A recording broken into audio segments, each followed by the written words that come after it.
మర్చిపో మర్చిపో. ఒక హంతకుడి కుటుంబంలోకి నా కూతుర్ని పంపడం నాకిష్టం లేదు.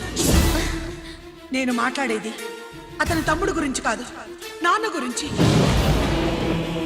14 ఏళ్లు పాకిస్తాన్ లో యుద్ధ ఖైదీగా ఉండొచ్చిన ఆర్మీ ఆఫీసర్ మమ్మీ ఆయన. కాదు, మీ నాన్నను చంపినందుకు 14 ఏళ్లు తీహార్ జైల్లో శిక్ష అనుభవించిన ఖైదీ.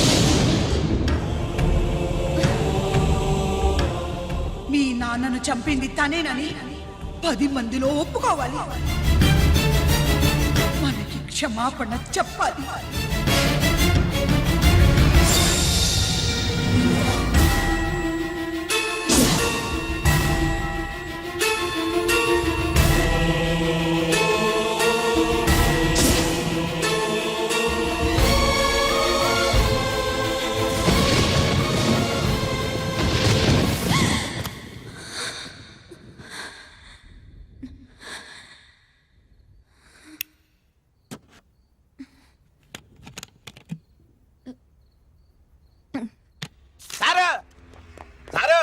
గుడివాడి కైలాసం గారి కొడుకు గారు తమను కలవడానికి వచ్చేసారు. పిలవమంటారేంటి?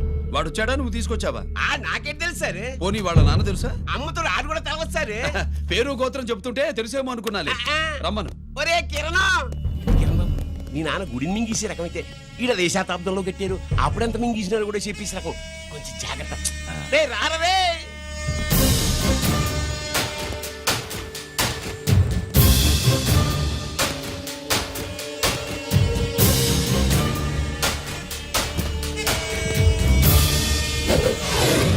ఏమిటిది?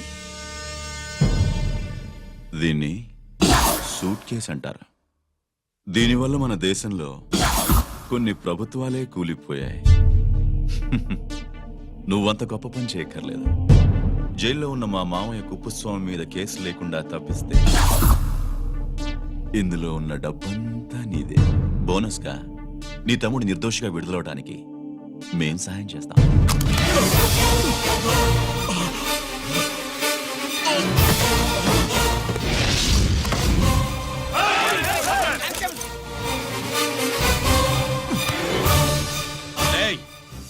దీన్ని పిస్టల్ అంటారు. దీనివల్ల కొన్ని దేశాల్లో విప్లవాలే వచ్చాయి. దీనికి సంఘ వ్యతిరేక శక్తుల్ని కాల్చి చంపిన చరిత్ర ఉంది. నీలాంటి వాళ్ళని ఎన్కౌంటర్ చేసిన బ్యాక్గ్రౌండ్ ఉంది. మీ తమ్ముడి జీవితం మా చేతుల్లో ఉందని తెలిసి కూడా ఎదురొస్తున్నావా? నీ జీవితమే నీ చేతుల్లో లేదు. నా తమ్ముడి జీవితం గురించి నీకెందుకురా వర్రీ? నోకరాజు, సరే సూట్ కేసు లోపల పెట్టి మంత్రా ఎత్తి వీడి నెత్తిన పెట్టు.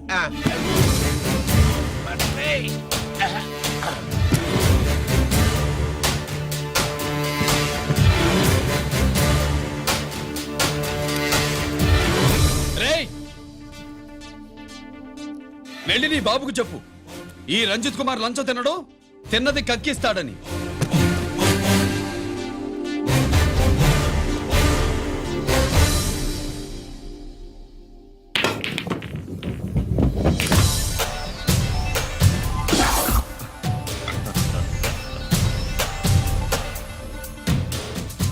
రూల్స్ పాటించే పోలీస్ ఆఫీసర్వి రూల్ తప్పి ఆట ఆపావేంటి?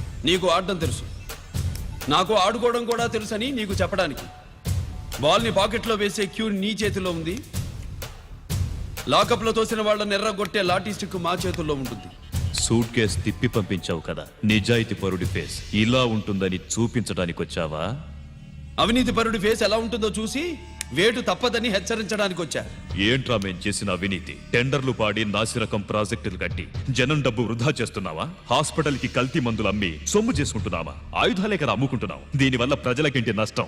ఆ నష్టం కళ్లకు కనిపించదు. తుపాకీ తీవ్రవాది చేతిలో ఉంటే అధికారులు భయపడుతున్నారు. మంత్రులు, రాజకీయ నాయకులు ప్రాణాలు గుప్పెట్లో పెట్టుకుని పాలన సాగిస్తున్నారు. తీవ్రవాదికి భారతదేశంలో కొన్ని రాష్ట్రాలే భయపడితే ఉగ్రవాదికి అమెరికా, బ్రిటన్ లాంటి అగ్రదేశాలే వణికిపోతున్నాయి.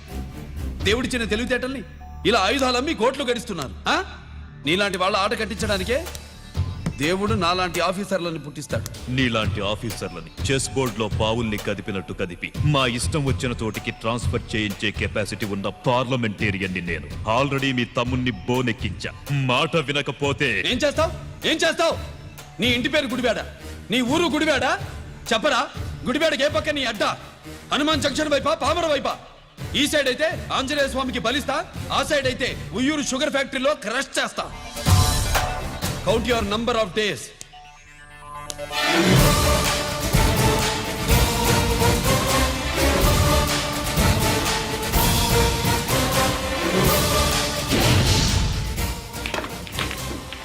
ఏమి సార్ వాడిది అడ్డడ్డే వాడు మాట్లాడితేనే కొట్టినట్టుండది, నిజంగా కొడితే మురుగా ఎట్టుండునో. వాడు కాదు, మనమే వాడిని కొట్టాలి, చావు దెబ్బ. దవళ సులభం కదప్పా.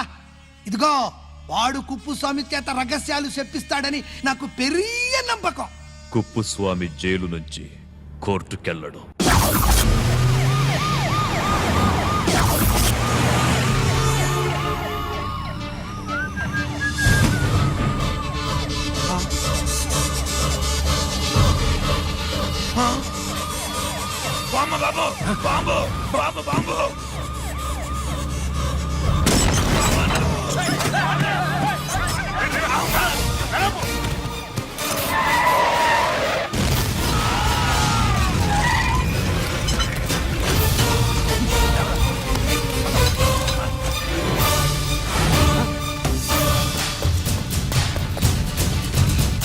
కుప్పుస్వామి, కుప్పుస్వామి! రేయ్ గిరి, ఆగు! ఎక్కడ తీసుకెళ్తున్నావన్నా?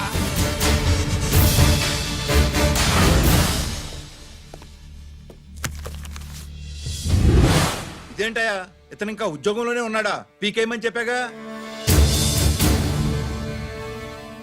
చెప్ప పెట్టకుండా తీసేయడానికి ఇది పొలిటికల్ పోస్ట్ కాదు, పోలీస్ డిపార్ట్మెంట్ ఉద్యోగం. మరి కుప్పుస్వామిని నీ కళ్ళ ముందే పేల్చేస్తున్నప్పుడు ఏమైందంట మీ పోలీస్ డిపార్ట్మెంట్?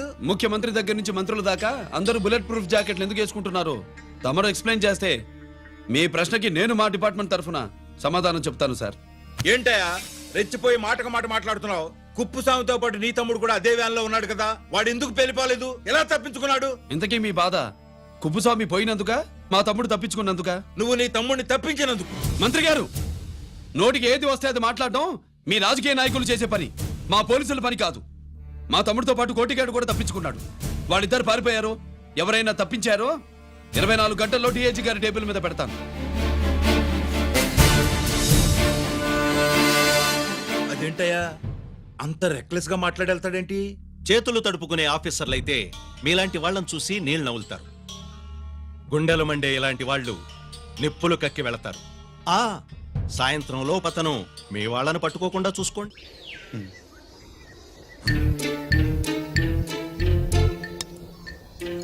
ఈ ప్లేస్ ఏంటి? ఇప్పుడు ఎక్కడున్నావు? ఆకాశం కింద.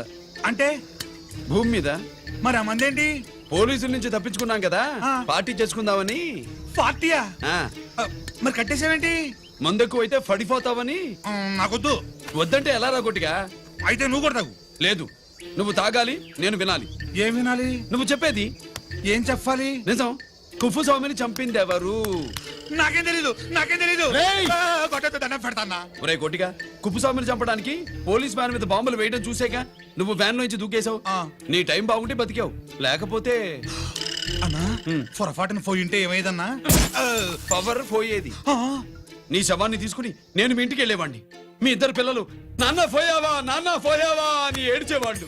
బాబు ముత్తైదువులు బలవంతంగా నీ భార్య పట్టు తుడిచేసేవాడు. పార్వతి నీ దిక్కులేని శవాన్ని చితిపేర్చి నేనే అంటించేవాడిని.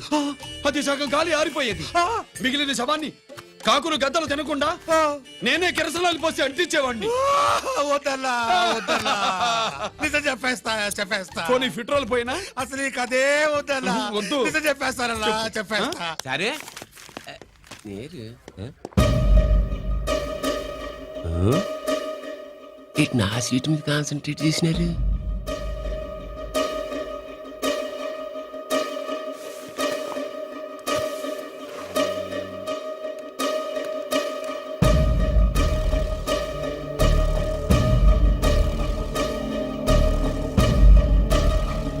జీకే గారు, సి నోకరాజు ఇన్ఫర్మేషన్ తీసుకోండి.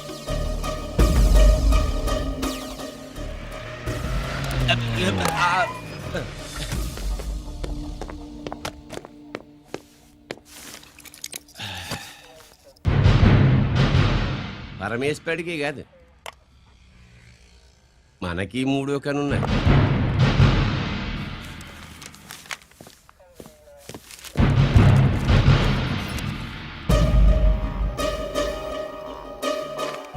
హలో నాన్న బాసు చేయని ఒకరికి మాట్లాడుతున్నాను. మా ఏసీపీ గారు ఇలా కలెక్టర్ని కలడానికి వెళ్తాడు. కలెక్టర్నే సాయంత్రం దాకా మీటింగ్లోనే ఉంటాడు అన్నట్టు శంకర్రామన్ ఫోన్ చేసి ఏపీ క్వారీ ద్వారా ఈటింగ్ చేస్తారంట. ఆయుధాలు ఇచ్చి ఆడే చేసుకుందాం అన్నాడు. ఏగిలిపోండి ఓకేనా? సరే రెడీ. సుబ్రహ్మణ్య గారు నాతో రండి. Yes sir. సీక్రెట్ గా కంప్యూటర్లో నా బొమ్మ చూసేయడం కాదు బాసు, రేపు ఆంధ్రదేశం అంతా పేపర్లో పబ్లిక్ గా నీ బొమ్మ చూసి చేస్తారు.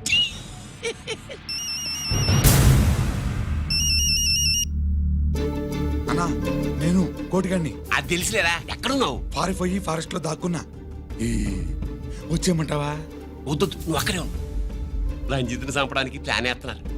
ఆడు పోయాకరా, పోయాకంటే చచ్చిపోయాక. రంజిత్ లేపేస్తున్నారా? ఇప్పుడు ఇప్పుడే ఎక్కడా? ఏపీ క్వారీస్ దగ్గర.